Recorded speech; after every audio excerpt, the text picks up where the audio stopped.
Ladies and gentlemen, I just wanted to discuss the current deportation situation when it comes to the Trump administration. Are they hitting their numbers? Will they ramp it up? What's their current procedure? And what is the comparison that everyone's been talking about when it comes to the Obama administration deporting 3 million illegals in total? Those numbers are technically not right based off of the fact that they changed what a deportation is. The Obama administration viewed self-deportations as deportations. That's not counted in this. And obviously that's going to be a lot of the makeup when it comes to the Trump numbers. And we know that because the overall border encounters has gone down because people know there's a secure border now and you're not going to be allowed into the country. Now you can see this was updated today. It is February 1st. You do have a total of around 9,000. The daily average around 822. The yearly average only around 300K. And obviously, when you're talking about the amount of illegal immigrants in the country, we don't know the exact number. Even liberals said it's at least 5 million, so it's very likely more than that. I think the realistic estimation's around 9 to 10 million, honestly. But you've got some people saying it's 15, 20 million. Who really knows? So that yearly estimation over the course of 4 years, obviously you're looking at 1.2 million. You're probably going to want more than that. And I do think Trump will get more than that based off the idea that Trump will really start ramping up the deportations. Remember, they were targeting, and I believe they're still targeting specific criminals to get the ones that are really violent and potentially going to harm citizens out of the country as soon as possible, the people that never should have been let in the first place. So that is why you target select people and the numbers are maybe not as high as you would expect. And also you're talking about installing an entire infrastructure and a system that will enable you to deport thousands daily, which is the goal, I'm sure, 2 or 3,000 at least. And then once you get to those numbers, you're talking about 500,000 a year, maybe 1 million a year. I think, can we know the estimation on the amount of illegals in the country? I think that's the most important thing because we've all been following this. And again, the only real number we got from Biden and his administration was, well, it's around 5 million. We'll admit that. But that was like a year and a half ago. They stopped talking about it because it was bad for the election. And, when it comes to liberals winning, they didn't want to say, well, there's 30 million illegals in the country. I don't know if it's 30 million, but again, I would say it's probably closer to 9 or 10 million. So if that's the case, you want as many gone as possible. These numbers are really going to have to start ramping up. And I think they will. We understand that you're going to target the criminals first. You're not just going to go out and get everyone. Get the really, really bad criminals and then start the actual mass deportations with just everyone possible that's here illegally needs to go. But so, yeah. And then people say, well, Obama deported 3 million. Number one, there's a few different things. See, the thing is people just say this. They don't look into it. Well, I looked into it last night because I was looking on my stream and people were like, well, yeah, and I was like, I heard Obama deported 3 million. That's pretty crazy. First off, again, deportations under the Obama administration were viewed not only as, the physical deportations where you deport the people, the government does it, but also as the self-deportations, which is not, calculated in here. So the self-deportations were tacked on, as well as Obama and their entire deportation infrastructure based around ICE being able to have access to fingerprints.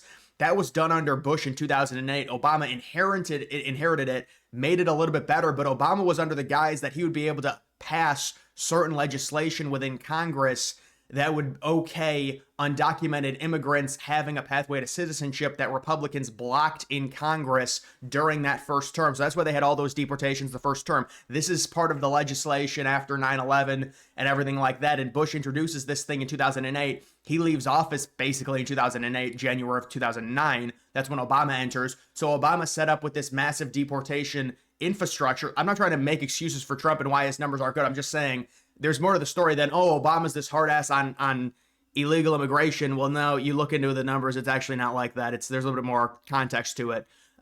So listen, I don't know how many illegals are in the country. Can we get an estimation on that? If you tell me there's 10 million, well, then Trump really needs to ramp these numbers up. Either way, he's going to need to ramp these numbers up. And I think he will once they really start getting down to the illegal immigration in total. I don't know what this is. I never seen this page. I thought this was per state. Oh, here it is right here. So this is per city, the amount of Illegals. I mean, it's just going to be all the major cities, I would imagine. Looks like they're arresting a bunch of illegals in Dallas right now. Dallas, Houston, the Texas area. Um, so yeah, we'll see how this updates, and I think this is a live number. Let's see if it updates at all. No, it didn't. It didn't say anything. But listen, I think Trump will be deporting more people for sure. You get the hardened criminals first. Will he be able to deport a million a year, 1.5 million? I mean, based off of this rate, it's not going to happen, but it should ramp up pretty significantly. And I mean, Trump's been given basically an open checkbook in terms of the amount of money to spend on deporting these people, because this is, they've tried to try and change the public perception on these deportations and make it less favorable and less popular, but I don't think it's really working. You're going to get the pictures of, the people being deported and how bad it is and going to the schools. I know that was a big one. They're going to the schools to get the kids and stuff like that. Well, yeah, if the parents are illegal, you have to go get the kids. I mean, what do you want us to say? I don't understand. So either way, I think the deportation numbers are going to go up, but that's just a little backstory. People comparing, well, Obama deported 3 million. Well, yeah, that was based off of Bush's immigration policy that was signed into law in 2008, right before he left office, and then Obama inherited it and thought he was going to get legislation through Congress that was going to make it easier for undocumented immigrants to have a pathway to citizenship, but Republicans blocked that. That happened in Obama's first term, and then he softened the deportations his second term from 2012 to 2016. And then obviously Trump comes into office, and then Biden, and then Trump again. And we saw under Trump lower numbers. They started going up right after the pandemic. And then when Biden gets in, all hell breaks loose and it gets really, really bad. And then I wanted to explain this Paris Climate Accord. And you can see this, doesn't look very good. The United States, the only country not in it. I guess you got a few countries that have signed but are not technically in it. But it's like, wow, that's crazy. The United States, Trump's a big dummy. And then you look at the approval rating, because they did polls. Do you approve of Trump withdrawing from the Paris Climate Accord? And it was like 75% said, no, I don't approve. That's because most Americans don't really know what the Paris Climate Accord is. The climate agreement for for this is based around a quota that really for the United States is irrelevant. The United States has their own climate numbers. The Paris Climate Agreement, the only thing it does for the United States is it serves as a funding mechanism for poorer countries, where basically we give them money. And originally Obama pledged $3 billion. Biden pledged $10 billion. Because remember, we were in the agreement. Trump got us out of it in 2017. Biden put us back into it in 2021. And now Trump is withdrawn again.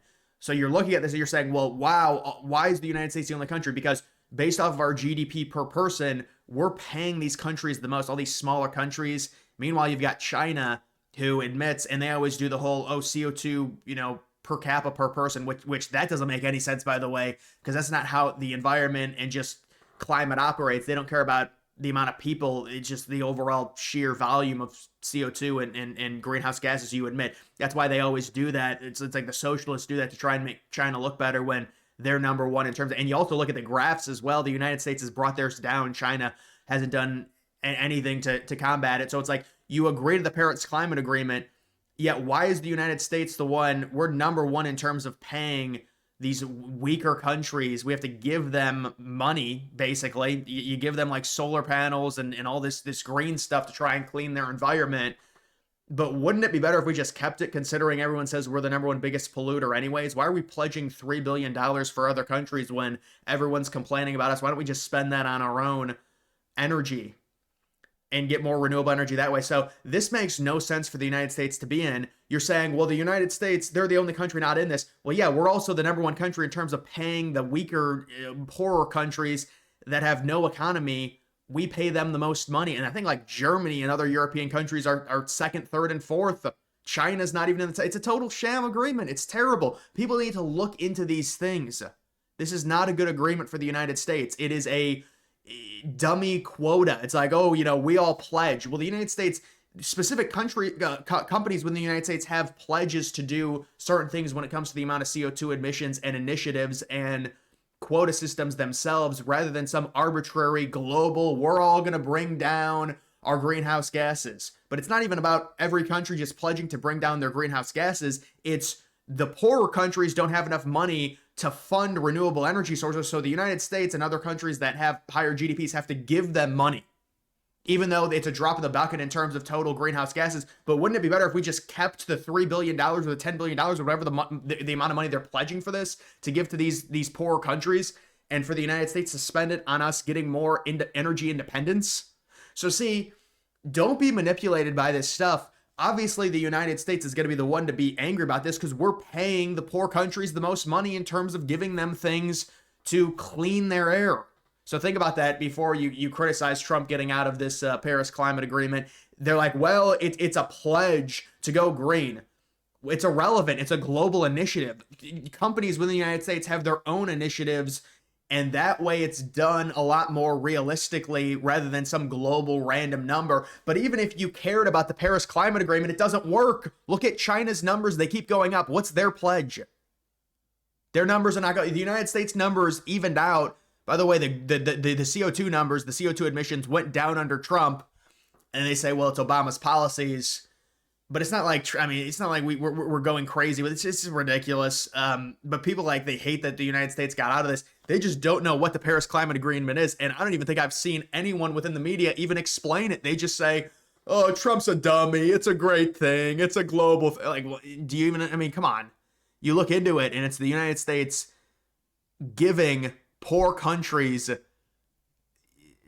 resources for green energy, money for green energy. I mean, but what does it even matter? It's a drop in the bucket. They're already poor. They're not even polluting, as much as the United States. We always get told, oh, per person, it's so bad, the CO2 emissions per person.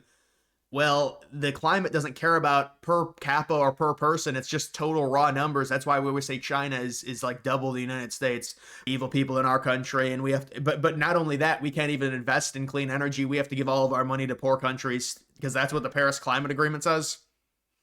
Yeah, and also, like, Germany's giving a bunch of money. Like, what am I? Listen, we're going to renegotiate the Paris Climate Agreement. China's going to be giving the most money to these countries, and watch China leave the agreement. So then, is China the socialist haven? Are they the bad people? Because they would leave for sure. It's like this crap initiative where we just get screwed out of money, and then Trump gets us out of it, and then they're like, Trump's an idiot. All these other countries are in it, so it must be good for the United States. Yeah, not really. Either way, guys, that's going to do it for this video. Make sure you follow me on X. Links to that's always in the description.